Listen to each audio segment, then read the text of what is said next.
You're listening to Brainwork Framework, a business and marketing podcast, brought to you by focus-biz.com.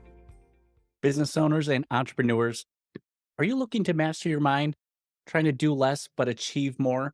A lot of the tips and tricks that we've been giving aren't exactly the best advice that we should be taking with us. In fact, there's more science to it. There's neuroscience, there's quantum physics, creativity. How does this all intersect together for us to unlock our full potential? With us today is Susie DeVille with Innovation and Creativity Institute. She is the founder and CEO, and she has some incredible topics to share with us today. Susie, thanks so much for joining us. Thank you so much for having me. Absolutely. So, I want to ask you about your entrepreneurial journey. Tell us more about what you were doing and how that led you into what you're doing today. So, I grew up in an entrepreneurial home. So, I was working in the family business after school and in summers. And so, I got a really intense and fun crash course into entrepreneurship right out of the gate. After I graduated with a degree in anthropology, I went to Boston and started doing all kinds of testing into lots of different fields and ended up in the publishing industry, thinking that would be my life's work.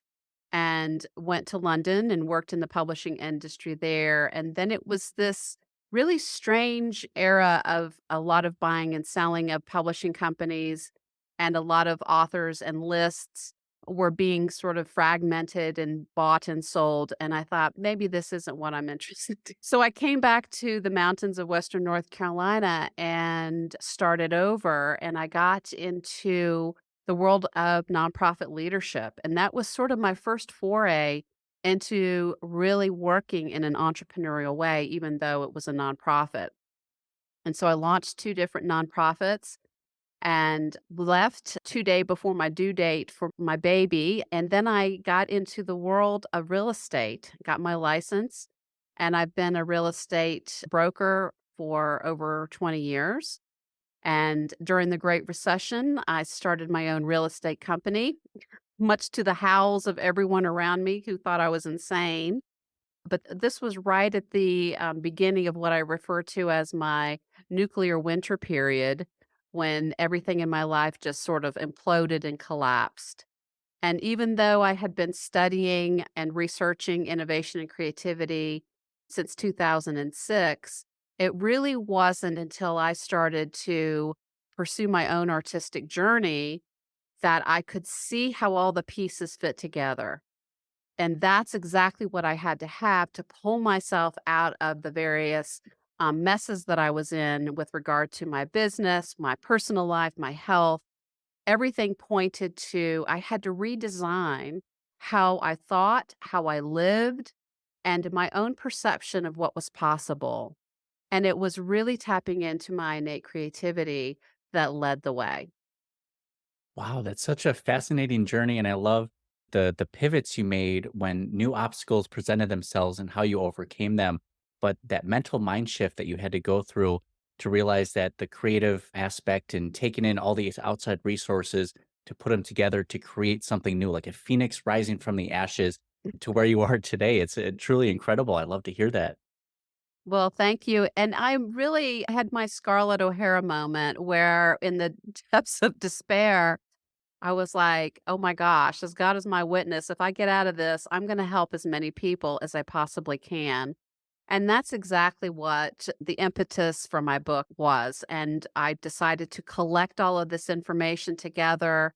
And through sharing of stories, as well as the research that I had discovered, working with clients, I put everything together into this volume so that people could go on their own journey at their own pace and prove to themselves that they can actually do this just as easily as anything that they have ever championed in their life. That's really inspiring. I know it can seem intimidating to try something new, to go into business, to try to overcome these obstacles. And something that we talked about, we touched base on a little before, is that we're kind of taught this road to success is all like, and freedom is like paved with more work, productivity, and discipline. But you mentioned like trying to go at your own pace, that rather we should first interrupt this cycle of like trying to overachieve. It's just a quick way to burn out.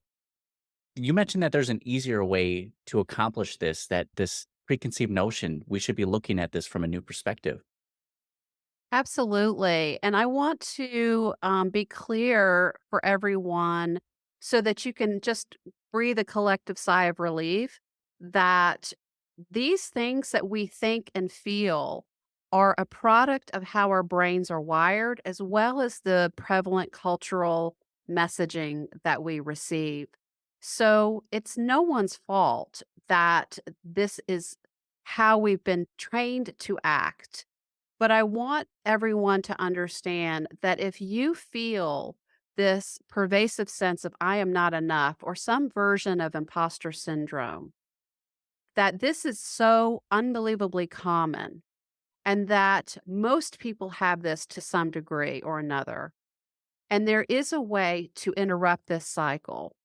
And the first is to really understand that in order for us to begin a very joyful, adventurous journey into becoming who we truly are, our first step is to do what author Paulo Coelho talks about, the gentleman who wrote The Alchemist, one of my favorite books of all time.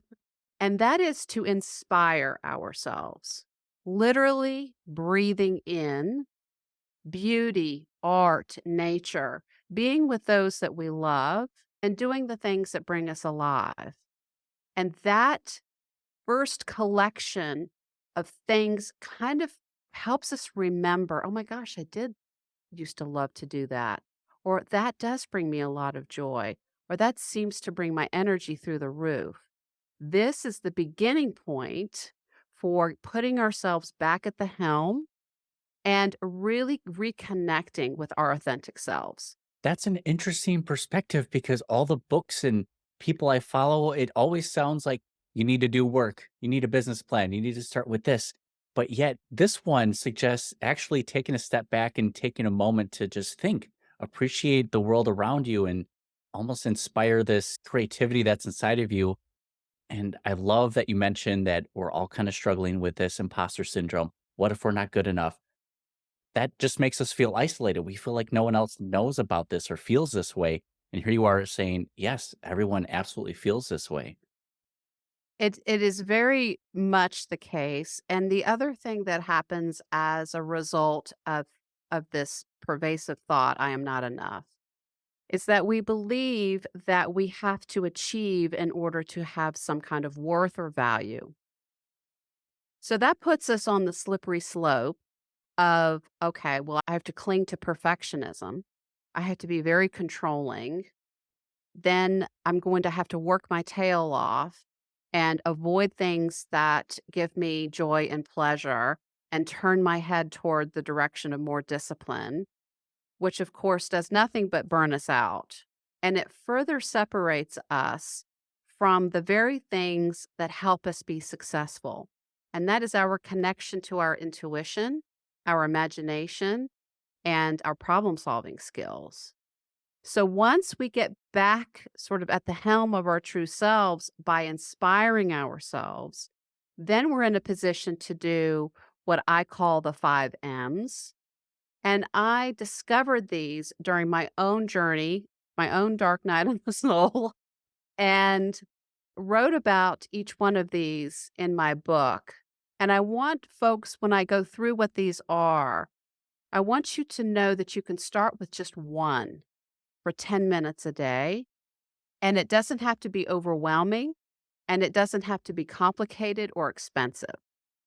So I would like to just take you through these quickly. The 5 M's are meditation, morning pages, making something, moments of inspired learning, and movement. So everyone probably has a reaction when I say meditation and also making something. Oh my gosh, I don't know how to meditate. It's going to take forever. It has to be complicated. So I just want folks to know 5 minutes sitting in a quiet room is perfectly fine. That is actually long enough to start to reset your central nervous system. Morning pages are the brainchild of author Julia Cameron, who wrote the book The Artist's Way.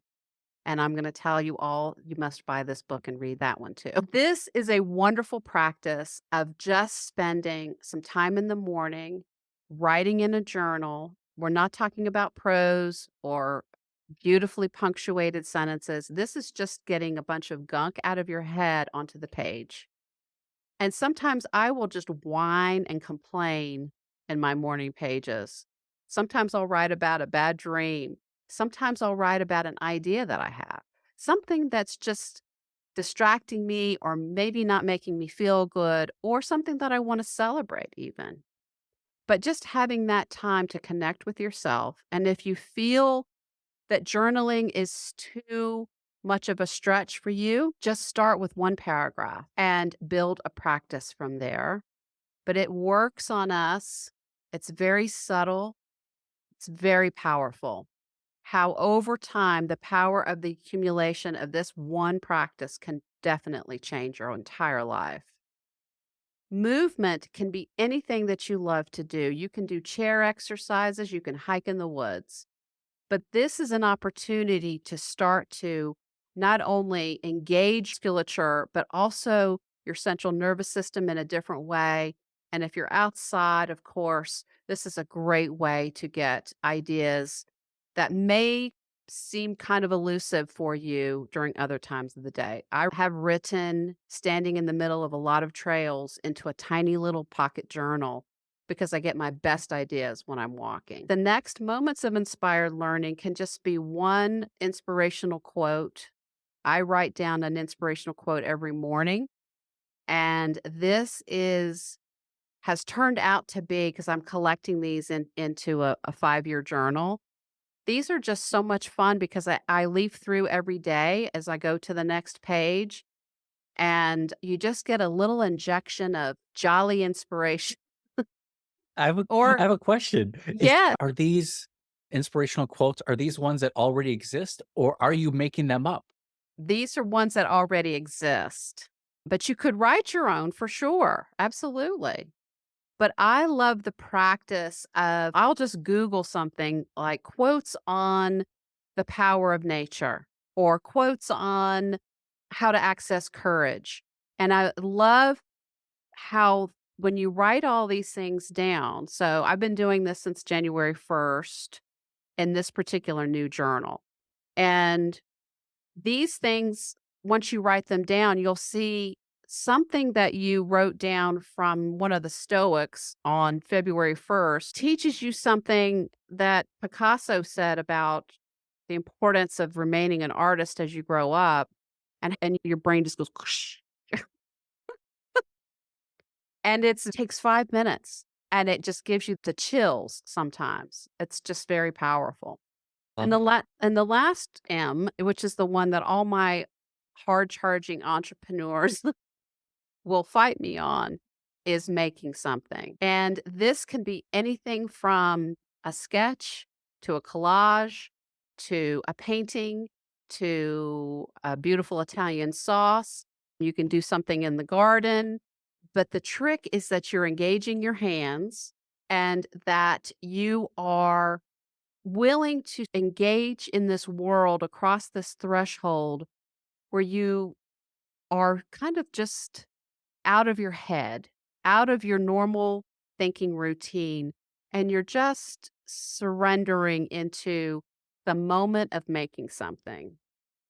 And that combination of things, and again, you can start with just one, but these combinations of these actions starts to chisel off the concrete that surrounds us, that's comprised of other people's expectations of us, our own ideas of what duty and responsibility are, and our own propensity to kind of separate ourselves from things that bring us joy and pleasure and keep us seated on what I call the bitter bus.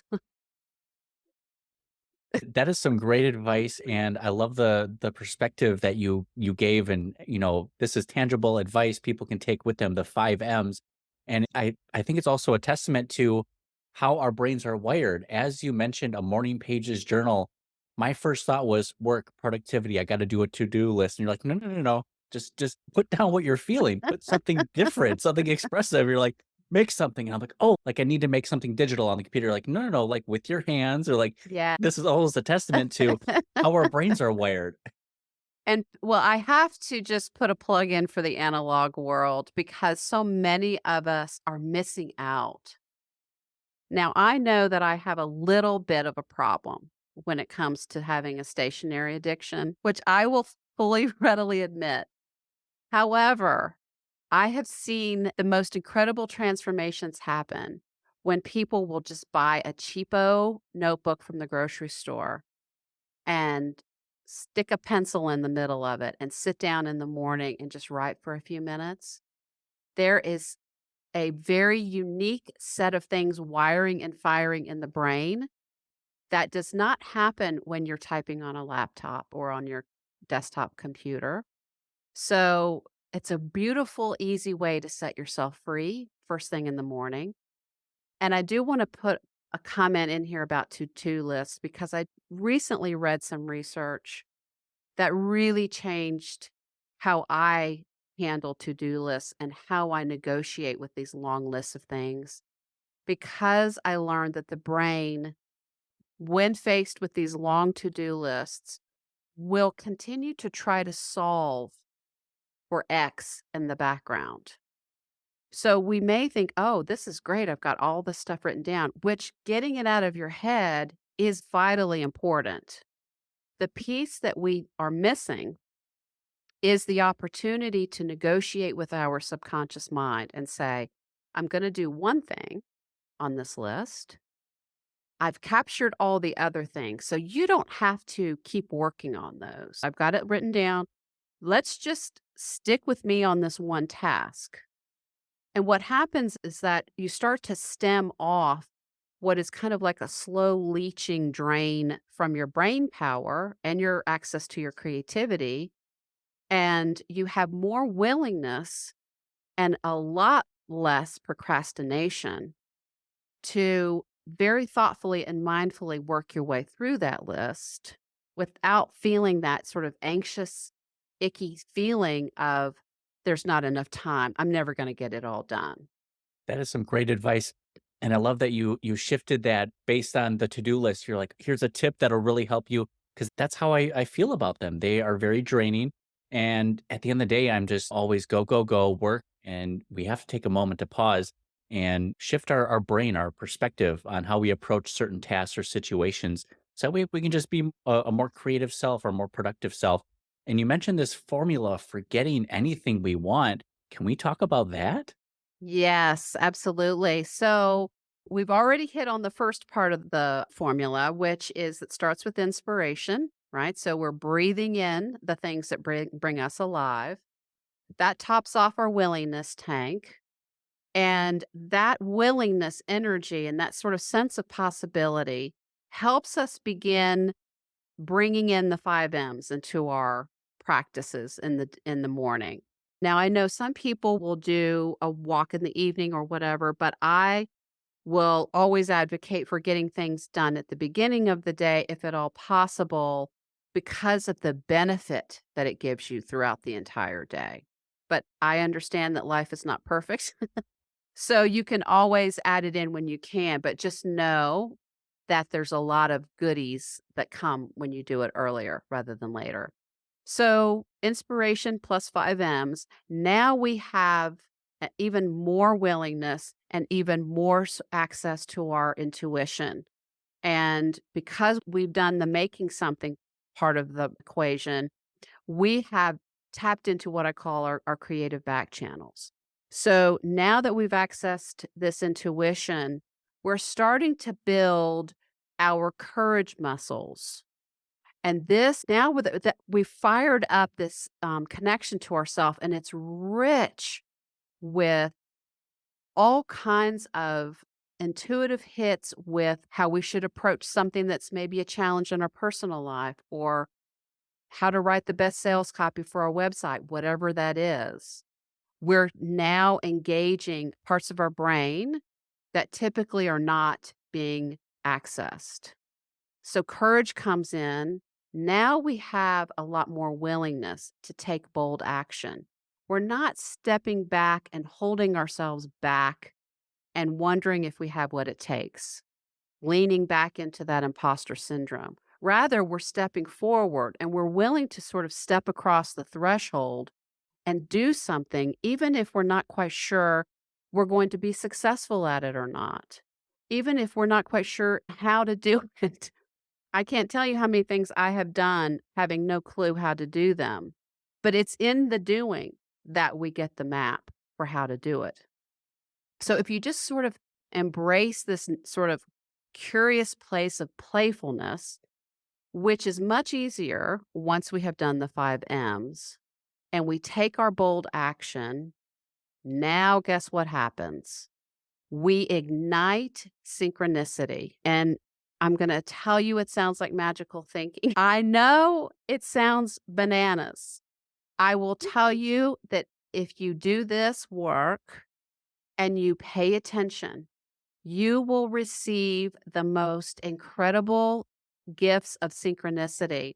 People will come into your purview, into your email inbox, into your life in all kinds of ways. People who you have beautiful shared interests with, or interesting new ways of accessing support, or, oh my gosh, well, I heard that you could do this, and oh, well, I'm going to be in Austin that weekend. Oh, well, let me just connect you to. Now you're off and running.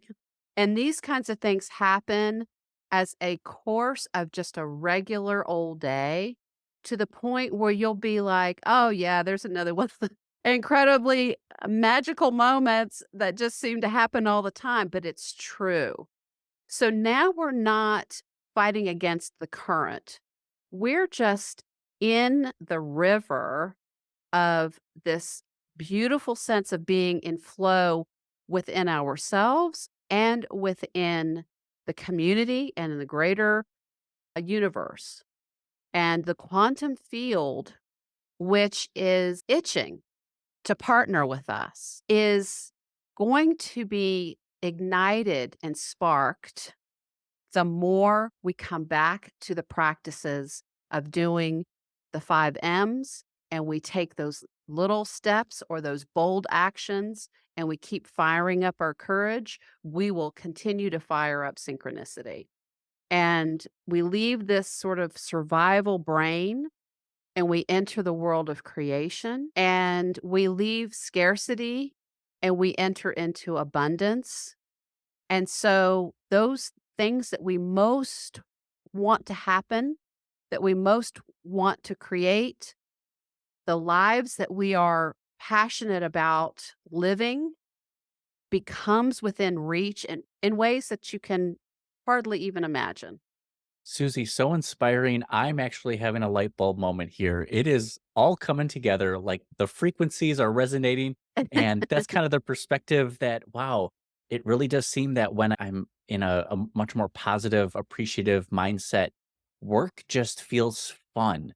Connections feel fun. And suddenly I'm like, I'm glowing, I'm excited. And that is put out into the world, other people are now resonating with that frequency as well, and it's all coming together. Susie, where can people find out more about you, get connected with you, and any special offers that you may have available? Absolutely. So you can go to my website, which is innovationandcreativityinstitute.com. And if you navigate to the site, you can see there's an easy place to sign up for a free entrepreneurial toolkit. It'll just pop up when you're on the first page within a few seconds. And that will get you started on your own unique path. You can also connect with me on all the social channels through that website. So you don't have to go looking for me. You can just go to the bottom of my website and all the icons are there. I would love it if people would connect with me on social media. And as part of that free toolkit, you will get the introduction and first chapter of my book, Buoyant, The Entrepreneur's Guide to Becoming Wildly Successful, Creative, and Free. And if you'd like to continue your own journey with that, you can purchase the book wherever books are sold. I love that, Susie. Now, for anyone who's interested, we'll have links available down in the comments, description, and show notes so you can have quick access to all the links that Susie mentioned and get connected with her. Now, you mentioned a couple books earlier. One was The Alchemist, and there was another by someone successful. Can you give us that quick list of recommended books or podcast series that are truly inspiring and you think would be helpful for others? Yes, let me run through the book titles. So, The Alchemist, Paulo Coelho, The Artist's Way, Julia Cameron, and then absolutely anything and everything that Austin Kleon has written. And I think he's working on a new book. But I believe that Austin has such a beautiful way to help folks begin their creative journey and feel the comfort and courage in sharing their work. And then also continuing on when the path gets a little dicey, because it does. But his 3 books that he has, Steal Like an Artist, Show Your Work, and Keep Going, are a beautiful trifecta to help you on your journey. I love that. Susie, is there any other advice, tips, or tricks that, I don't know, maybe you feel like you wanted to learn earlier in your journey or may have been more impactful and you just want to share that with others? I feel like even all the topics we already discussed are fantastic, but anything additional you want to add to it, feel free to. Sure, I just want to mention to folks that most of us in our lives have had what Brene Brown calls an art scar or a creativity scar, an event where we were shamed when we made something. And that tends to separate us pretty early when we're children from the notion that we can be artists or that we have any creativity in us whatsoever.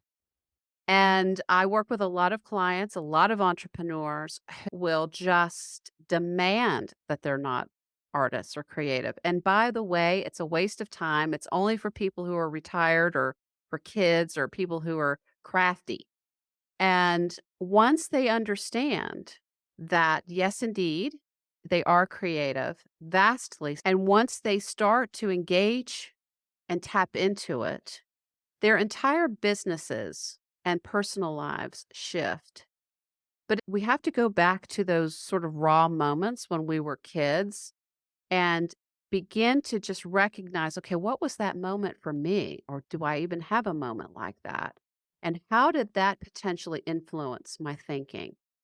If we can start there, then you can start to unlearn what that moment meant for you and claim and harness that beautiful inspiration and creative energy within you.